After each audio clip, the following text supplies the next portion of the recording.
अस्सलाम वालेकुम एवरीवन। उम्मीद करता हूँ आप सब खैरियत से होंगे। मेरा नाम रुस्तम है और आज से हमने एक नए कोर्स का आगाज़ किया है, साइकोलॉजिकल टेस्टिंग एंड असेसमेंट।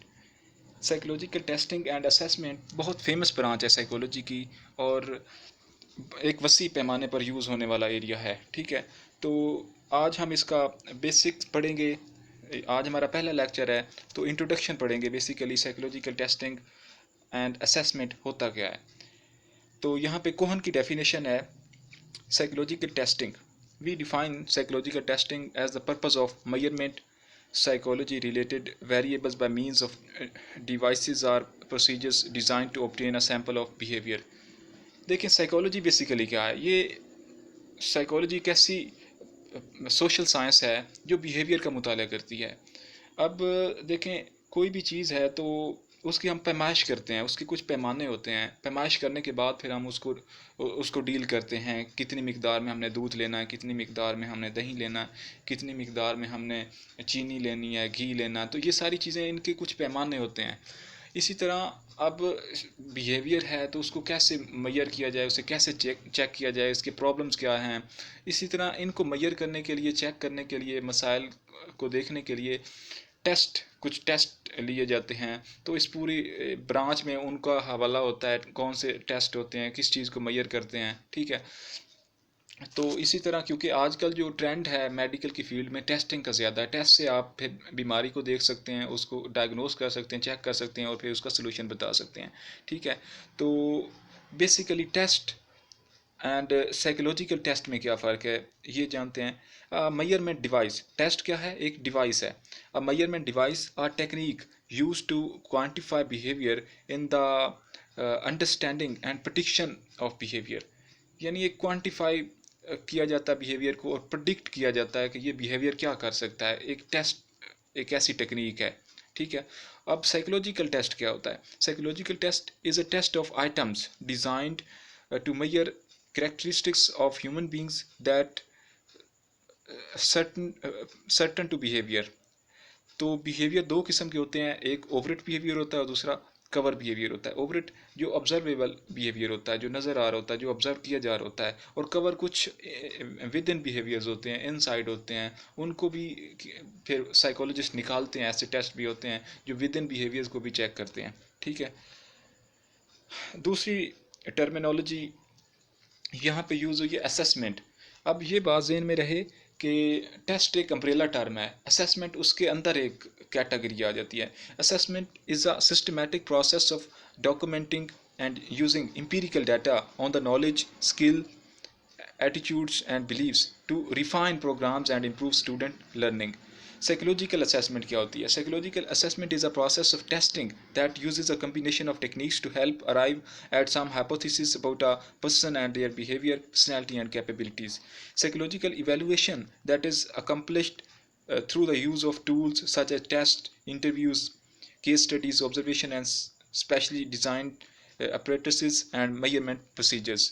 तो ये जो पूरे प्रोसीजर्स होते हैं उसको एज अ होल असेस करके एक जो रिज़ल्ट की तरफ चीज़ लेकर जाती है, उस पूरे प्रोसीजर को असेसमेंट कहते हैं। ओके, यहाँ पे कुछ मेजर कैटेगरीज हैं टेस्टिंग की।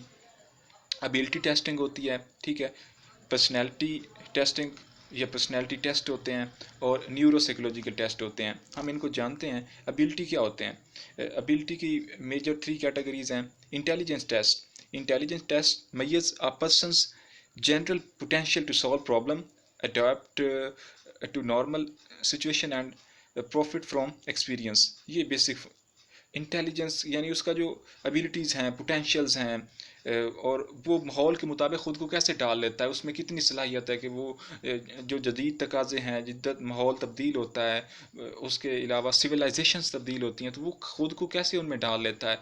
ये असल उसकी जो कैटेगरी है, जो इंटेलिजेंस है, ये एक प्रोडक्ट है। मेंटल कॉग्निशन क्या होते हैं। कॉग्निशन इंसान के मेंटल प्रोसेसेस होते हैं और उन मेंटल प्रोसेसेस की जो प्रोडक्ट है उसे इंटेलिजेंस कहते हैं।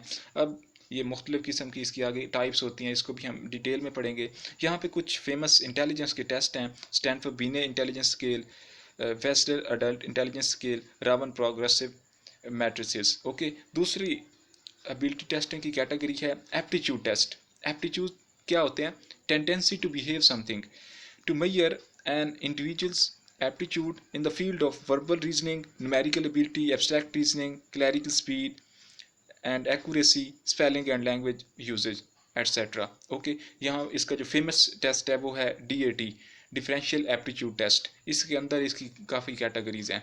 ओके, उसके बाद अचीवमेंट टेस्ट। अचीवमेंट, ये एजुकेशनल सेटिंग में जितने भी टेस्ट होते हैं, जो आपके एग्जाम्स होते हैं, पेपर होते हैं, ये क्या होते हैं? अचीवमेंट। आपने इतनी एक साल या पूरा सेमेस्टर लर्निंग की है, उसमें क्या सीखा है, उस अचीवमेंट को चेक किया जाता है, मेजर किया जाता है। Achievement test evaluate what an individual has learned, यानी उसने एक साल में क्या कुछ सीखा। Myers pair activities. Okay, personality testing. अब हम जानते हैं कि पर्सनैलिटी टेस्टिंग क्या होती है। इसके अंदर मज़ीद इसको समझने के लिए 2 कैटेगरीज की गई हैं। फर्स्ट कैटेगरी है ऑब्जेक्टिव टाइप। इसमें MCQ टाइप के होते हैं, ठीक है, ऑप्शंस होते हैं, ऑब्जेक्टिव टेक्निक्स होती हैं। A type of assessment instrument consisting of a set of items और questions that have specific correct answers, जैसे ट्रू फॉल्स, ये जो MCQs टाइप के होते हैं।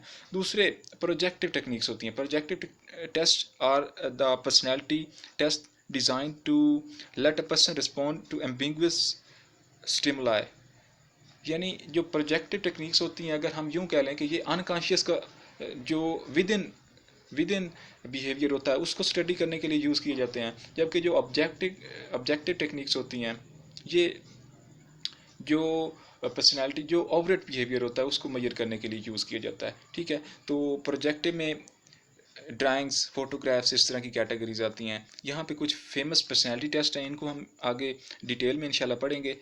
ऑब्जेक्टिव में हमारे पास MMPI है, 16PF है, बिग 5 है, आइजनिक पर्सनैलिटी क्वेश्चनर है।